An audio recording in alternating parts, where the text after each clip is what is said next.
Hello guys, welcome again to Hollywood Recapped. Today I will recap a horror thriller movie titled Gerald's Game. Spoilers ahead and take care. In the beginning of the film, a couple packs their belongings for a romantic holiday. Jesse and Gerald are having marital problems, so they take a trip to Alabama in the hopes of reigniting their love. They come to a halt as Jesse notices a dog eating a dead. Gerald blows his horn and the dog backs up. Jesse is concerned about the stray dog they saw earlier as they arrive at a lonely lake cottage. Jesse feeds the hungry dog outside while Gerald takes Viagra. Gerald walks up and chases the dog away, telling Jesse that she is giving the dog expensive meat. Barry enters the house, but the door is left wide open. She quickly changes into a fresh slip dress and hangs the tag on the bedside shelf. She then takes a sexy position on the bed and signals that she is ready. Jesse smiles as Gerald enters with handcuffs. He attaches Jesse's wrists to the bedposts using handcuffs on each wrist. She is astonished by this, but she goes through with it. Gerald then takes another pill and places his glass of water on the same shelf above the bed.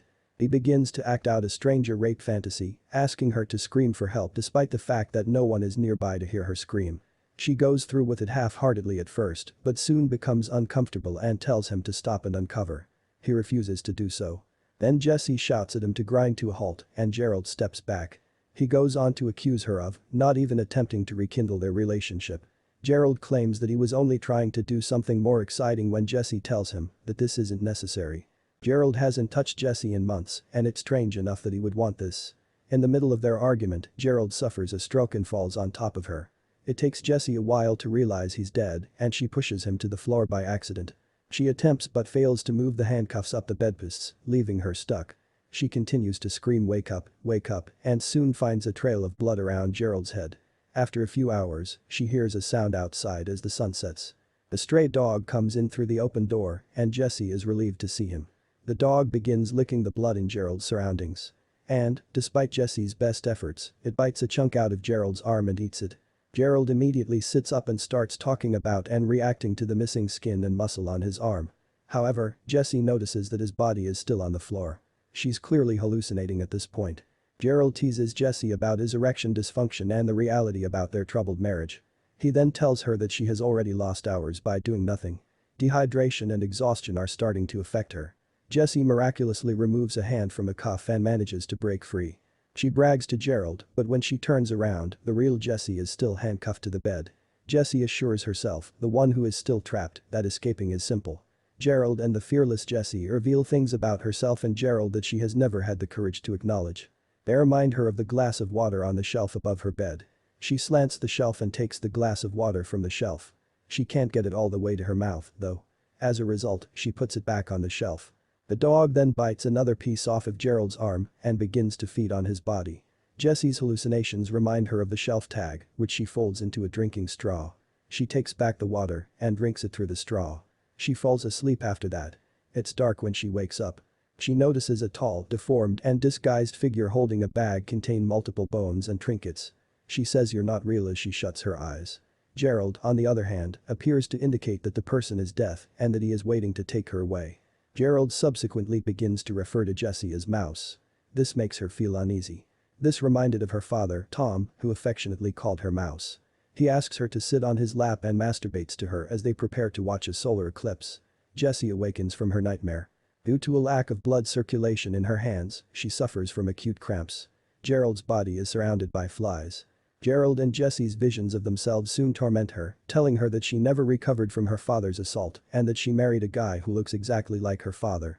Gerald taunts Jessie about the strange man she saw, whom she refers to as the Man of Moonlight, and points to a bloodied footprint on the floor, which she believes is his. Gerald informs her that this man will return later in the evening and asks that she keep her wedding ring on hand for his box of trinkets. Jessie then counts to 10 with her eyes closed. Then she recalls a period following the assault, when her father barged into her room and urged her to keep it hidden. She swears she won't tell anyone about what occurred. The Moonlight Man is licking her feet when she wakes up, but it's actually the dog. And Gerald's corpse continues to feed it. Then there's another flashback for her. Jessie's mother inquires about the eclipse the night following the assault. She slashes her hand by squeezing the glass too hard. Then, Jessie smashes the water glass and wounds her wrist in such a way that she can peel back the skin and slip her bloody hand through the cuff. She then moves the bed over to the counter. She takes the handcuffs key and unlocks the other hand. She then drinks water and uses sanitary napkins to bandage her wounded wrist. However, due to blood loss and exhaustion, she passes out on the floor. When Jessie wakes up, she sees Gerald's deformed face. The man made of moonlight is at the end of the corridor when she steps out of the room. She boldly approaches him and gives him her wedding ring for his trinket box. After that, she gets to her car and drives away.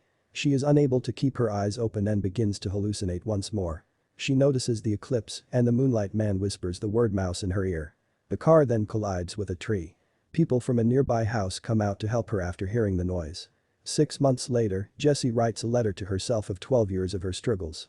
With her injured hand, she writes.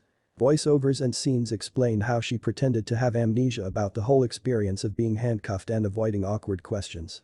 Every night, however, the moonlight man comes in front of her with a pair of shackles in his trinket box. She reveals that her father's handcuffs were silence, whereas Gerald's were comfort. Jessie decides to start a charity for sexual abuse victims with some of Gerald's life insurance money. She also hears about a serial killer who suffers from acromegaly from the news. This causes a person's forehead, jaws, hands, and feet to be unusually big. The killer digs up crypts and eats the faces of male corpses, snatching bones and jewelry. This explains why he left Jessie alone in the house and why Gerald's face was deformed. She suddenly realizes that the moonlight man is not a hallucination and that he is real. As the moonlit man is being sentenced, Jessie enters in court and demands his attention. He quotes what she said just before she left the house, hinting that he was present at the time. Gerald and Tom's faces are also visible where his face is. She exclaims, "You're so much smaller than I remember," as she proudly strides out into the street, the sun shining down on her. And the movie ends here. Thank you for watching. Please like, comment and subscribe if you like the video. It helps the channel a lot.